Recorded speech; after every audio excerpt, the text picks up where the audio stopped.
Einen ganz wundervollen guten Tag zusammen und willkommen zurück zu unserem wundervollen Minecraft-Tutorial.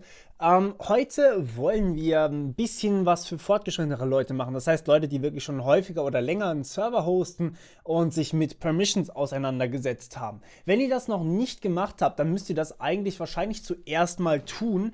Aber ihr könnt natürlich auch einfach dieses Tutorial hier überspringen. Das ist nicht nötig, dass ihr das wisst. Es ist nur hilfreich, wenn ihr einen Server für viele Leute hostet, denn ja, viele Leute heißt viel Abuse, heißt vielleicht Probleme mit den Rechten und Rechte zu verwalten. Das ist eigentlich eine Sache, die ich jetzt hier nicht machen möchte, weil die nichts mit dem Coden an sich zu tun hat. Aber was ich euch zeigen möchte, ist, wenn ihr Rechte vergeben habt, wie ihr sie überprüfen könnt und wie ihr überprüfen könnt, welche Rechte eben jeder User hat. Dazu gehen wir mal ganz kurz wieder hier rein in dieses Join-Event und wir nehmen jetzt einfach mal unseren Spieler hier und wollen dem anzeigen, was er für Rechte hat. Das heißt, dieser Spieler, naja, der hat natürlich Rechte, und zwar finden wir die in der Variablen, beziehungsweise in der, naja, im Speicher, und zwar unter, ich speichere es jetzt einfach mal unter Rechte ist gleich, eigentlich könnte das ein Value sein, ich verändere sie ja nicht, und zwar, weil Rechte ist gleich P, also der Player, Punkt effective permissions. Punkt. Und ja gut, dann müssen wir da quasi durchiterieren. Das sind jetzt alle Permissions, ja, da ist alles dabei. Also da sind Attachments und so weiter und so fort schon drin.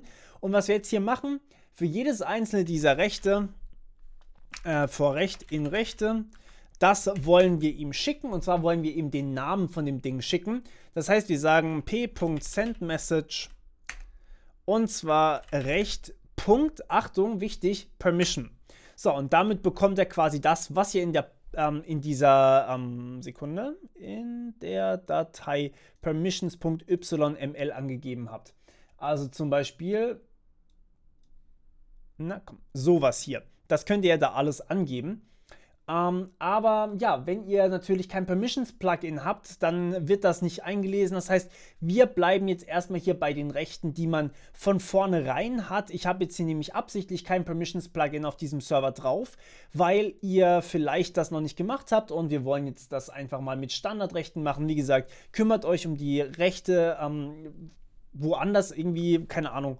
Sammelt euch ein Plugin, was das macht oder sowas. Das machen wir jetzt allerdings gerade hier nicht. Das ist auch nicht unser Ziel hier. Okay, wir wollen jetzt einfach mal was überprüfen. Und zwar, wenn er ein paar Rechte hat, also p.hasPermissions, und dann sagen wir, standardmäßig hat man dieses Recht. Deswegen nehme ich das jetzt minecraft.command.me. Ja. Wenn er dieses Recht hat, dann geben wir ihm eine Nachricht, p.send Message. Du hast das Recht. Me. So.